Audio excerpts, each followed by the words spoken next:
क्या Roman Reigns world heavyweight championship को वापस लेकर आएंगे ब्रॉक लेसनर को हराने के बाद? इस पे पॉल हेमन का क्या रिस्पांस है? रेंडी ऑर्टन को क्या चोट लग चुकी है? क्या है रीजन एज का कि वो बन चुके हैं एक हील सुपरस्टार एजे स्टाइल्स के खिलाफ? बॉबी लैशली ने क्या टीज करा कि वो ब्रॉक लेसनर को फेस करेंगे या कोई और मिस्ट्री सुपरस्टार ब्रॉक लेसनर को WWE चैंपियनशिप के लिए MSG लाइव इवेंट पे फेस करेगा?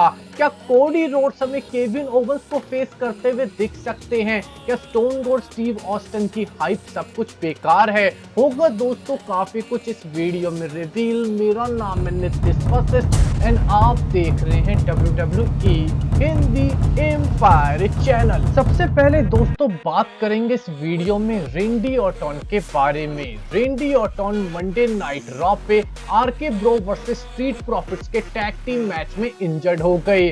मोंटेज फोर्ड ने इस मैच में एक जबरदस्त फ्रॉग फ्लैश लगाया जिस वजह से रेंडी ऑर्टन का कंधा इंजर्ड हो गया। इस मैच का दोस्तों पहले से फिनिश तैयार था कि हमें आरके ब्रोस आखिरी में आरकेओ लगा के इस मैच को जीत जाते, पर दोस्तों ये फिनिश खत्म कर दिया गया क्योंकि यहाँ पे मेडिकली इंजर्ड होने की वजह से रेंडी ऑर्टन इस मैच को कंटिन्यू नहीं कर सकते थे।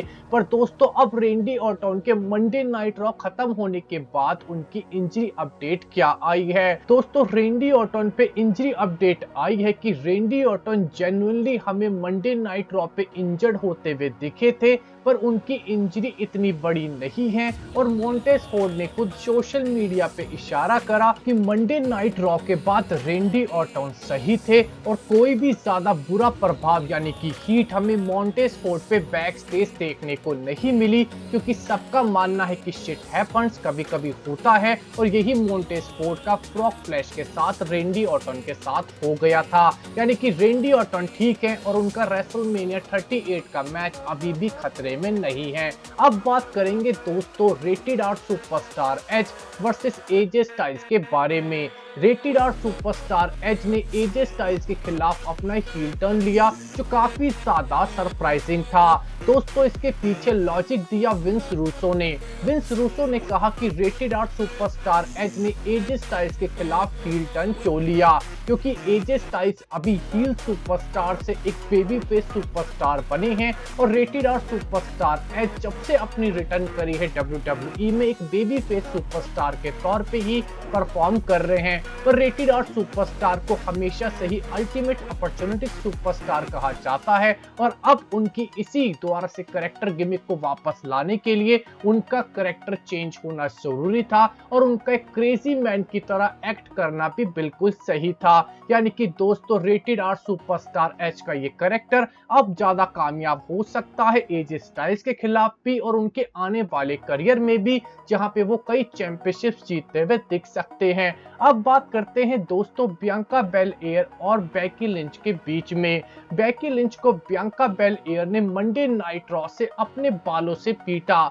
दोस्तों बियांका बेलेयर की इस पिटाई के बाद बेकी लिंच ने बैक स्टेज सबको शो करा था कि उनकी बालों की पिटाई की वजह से उनके शरीर पे कई जगह जख्म हो गए हैं। दोस्तों अब इंटरेस्टिंग बात तो ये सामने आई है कि लाइव फुटेज देखने के बाद ये रिवील हुआ कि बेकी लिंच ने जब अपना टॉप ऊपर करा तो दोस्तों उनके ये बॉडी पे जख्म पहले से मौजूद था और बियांका बेलेयर के मारने से नहीं हुआ। यानी कि WWE का ये बॉच बेकी लिंच की जल्दबाजी की वजह से सबके सामने आ गया।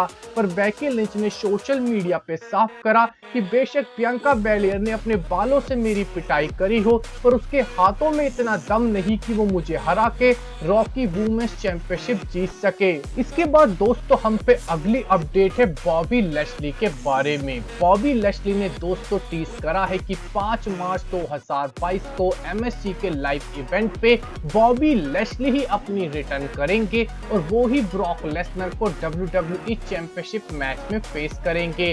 बॉबी लैशली ने ब्रॉक लेसनर की इस फोटो को लगा के एक बड़ा ही इंटरेस्टिंग सा साइन बनाया टाइम का, जिससे वो शोकेस करना चाहते थे कि ब्रॉक लेसनर का टाइम फिर से खत्म हो रहा है और बॉबी लैशली जल्द ही WWE चैंपियनशिप ब्रॉक लेसनर से फिर से रीगेन कर लेंगे। यानी कि बॉबी लैशली ने टीज करा है, जो कि मुझे लगता है कि गलत टीज करा है, क्योंकि बॉबी लैशली की जगह कोई और अपोनेंट ही हमें 5 मार्च 2022 पे ब्रॉक लेसनर से भिड़ता हुआ दिखेगा। इसके बाद दोस्तों बात करते हैं केविन ओवेंस पे आई एक बड़ी अपडेट के बारे में। Recently Kevin Owens Monday night raw के एपिसोड पे और सोशल मीडिया पे लगातार रेसलमेनिया 38 की लोकेशन डैलस टेक्सास का मजाक उड़ाते आए हैं और बार बार कॉल आउट करते आए हैं। कई लेजेंड्स जिसमें से JBL ने केविन ओवेंस के लिए वार्निंग जारी भी करी थी कि ऐसा बोलना केविन ओवेंस के लिए सही नहीं होगा। दोस्तों कई रूमर्स तो ये भी हैं कि Kevin Owens stone cold Steve Austin को रेसलमेनिया 38 पे फेस करेंगे और इसी स्टोरी लाइन से हमें स्टीव ऑस्टिन की रिटर्न होती भी दिखेगी। पर दोस्तों विंस रूसो का मानना है कि स्टीव ऑस्टिन जैसा बड़ा सुपरस्टार इस स्टोरी लाइन के अकॉर्डिंग तो अपनी वापसी नहीं करेगा। दोस्तों साथ में उन्होंने कहा कि डस्टिन रोड्स जो कि कोडी रोड्स के फादर हैं वो भी टेक्सास में ही पैदा हुए थे और टेक्सास में ही पले बड़े हैं, इसीलिए कोडी रोड्स भी वो सुपरस्टार हो सकते हैं जो केविन ओवेंस को रेसलमेनिया 38 पे फेस कर सकते हैं इस डैलस टेक्सास की स्टोरी लाइन से। यानी कि दोस्तों स्टीव ऑस्टिन पे भी अपडेट है कि बेशक उनका मैच रूमर है पर हो सकता है वो केविन ओवेंस के खिलाफ ना हो और ये मैच हमें कोडी रोड्स केविन ओवेंस के खिलाफ खेलते हुए दिखे।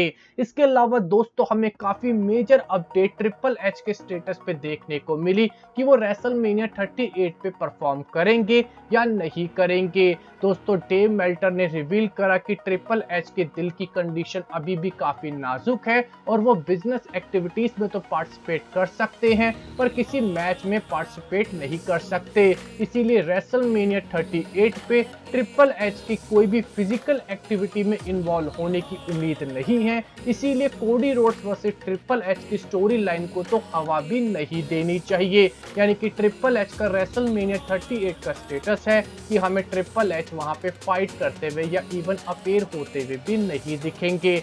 अब बात करते हैं दोस्तों Roman Reigns versus Brock Lesnar के यूनिफिकेशन टाइटल मैच के बारे में। दोस्तों ये बात तो साफ है कि यूनिवर्सल चैंपियनशिप या WWE चैंपियनशिप में से कोई ना कोई एक चैंपियनशिप तो खत्म हो जाएगी, पर डेव मेल्टर की माने तो WWE यही सोच रहा है कि यूनिवर्सल चैंपियनशिप और WWE चैंपियनशिप दोनों को ही रिटायर करके एक नया टाइटल इन्वॉल्व करा जाए। दोस्तों रीसेंट रिपोर्ट्स के अकॉर्डिंग डेव मेल्टर ने कहा कि अगर रोमन रेंस इस मैच को जीतते हैं तो Roman Reigns world heavyweight championship को वापस ला सकते हैं और यूनिवर्सल चैंपियनशिप और WWE चैंपियनशिप को रिप्लेस करते हुए दिख सकते हैं। इसी पे पॉल हेमन ने अपना रिस्पांस देते हुए कहा कि वो वर्ल्ड हैवीवेट चैंपियनशिप की जगह कोई ऐसी चैंपियनशिप लेके आएंगे जो रोमन रेंस को ज्यादा सूट करती हो और ट्राइबल चीफ के नाम से हो। यानी कि रोमन रेंस कोई ऐसा टाइटल लेके आ सकते हैं जो बिल्कुल ही हेड ऑफ द टेबल ये ट्राइबल चीफ के नाम को ही डेडिकेट हो। तो दोस्तों आपको क्या लगता है कि अगर रोमन रेंस रेसलमेनिया 38 पे यूनिफिकेशन टाइटल मैच जीतते हैं